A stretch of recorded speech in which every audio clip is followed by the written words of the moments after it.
attributes. Hello, everyone. This is Dwight Woods, the Jeet Kune Rebel, and welcome to the I Love Jeet Kune broadcast number 186. This is the one about Jeet Kune attribute training. As you're logging in, if you'd be kind enough to say where you're logging in from, hit the like button, and feel free to continue doing so throughout the broadcast. If you're catching the simulcast over on the YouTube, please be sure to subscribe over there, like the video, and hit the notification bell so that when the show premieres, you'll be notified on that. If you would like to support the program, please visit jkdrebel.com, click on the Rebel Gear link where you will find stuff like this, the 4 tenets of Jeet Kune t-shirt, sweatshirt, long sleeve, coffee mug, all that good stuff. But of course, the best thing you can do is to share this video and spread the word about the I Love Jeet Kune broadcast. So JKD attribute training is actually a topic that we have discussed previously on the broadcast. It was almost 3 years ago on issue number 39. But I thought today we'd take another look at it, if you don't mind. You may recall that I gave the whole breakdown, pages 42 through 69. So 27 pages in the Tao of Jeet Kune.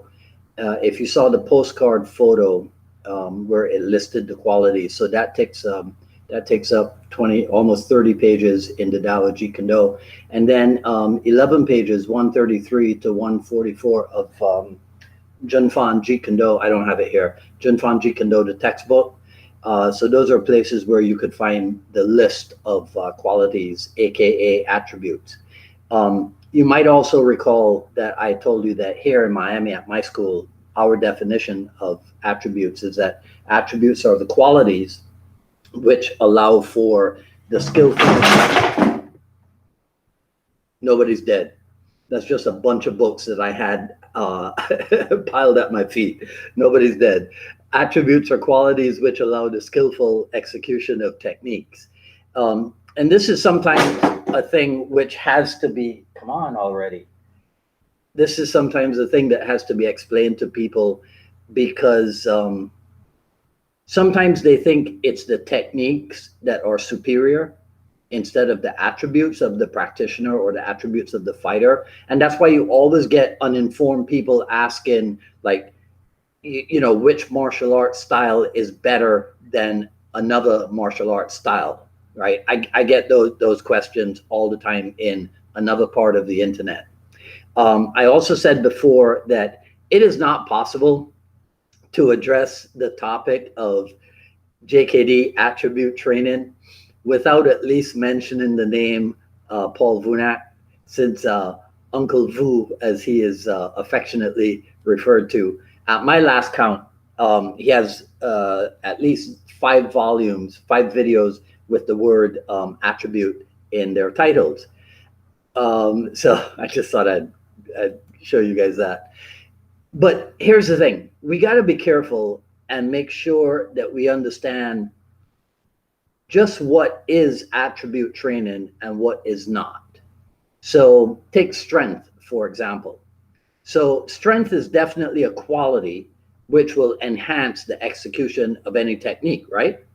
So if I train squats, deadlifts, push-ups, and pull-ups, I am going to get stronger. But that's not attribute training, that's strength training. So we want to be careful that we don't go overboard and declare that just about anything can be considered attribute training. This is something I thought of back in the old days, right? We used to think that in modern sports, the closest thing to the footwork that we trained in JKD, closest thing to that was tennis players. And so there were people who actually went out and bought, can you see it here? No, I guess it didn't show up. I thought I had that graphic. All right, well, I'll show you. Okay, there we go. So I'll show you this, right? So there were some of us who actually went out and bought tennis shoes. Now, tennis shoes is sometimes a term that's used for like sneakers, but no, we actually bought tennis shoes from the head company, right? And that became part of our outfit, right? I just thought it would be funny to see how literal some of us were back in the day. Um, but here's the point, right? Here's the point, that the serious point that I'm making.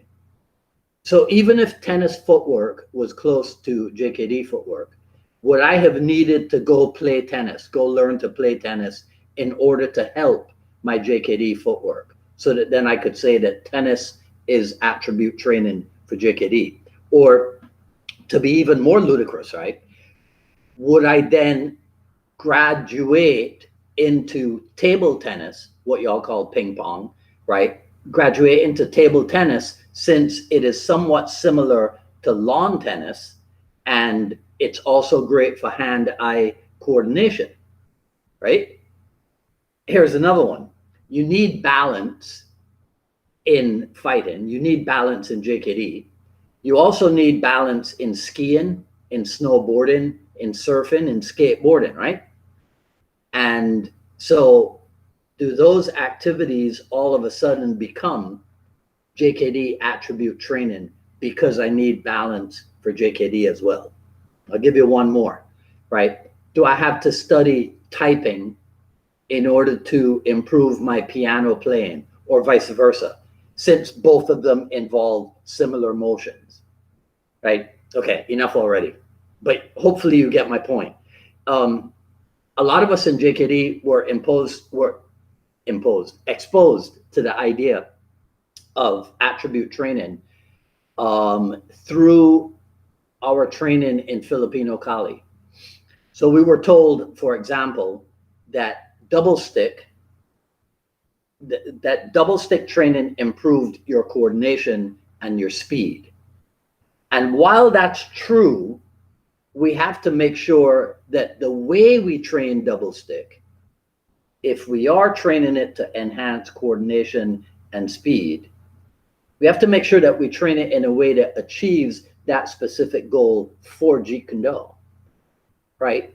In other words, so it might not be, so like the heaven six thing, right? Which goes inward, backhand on one side, and then inward, backhand on the other side.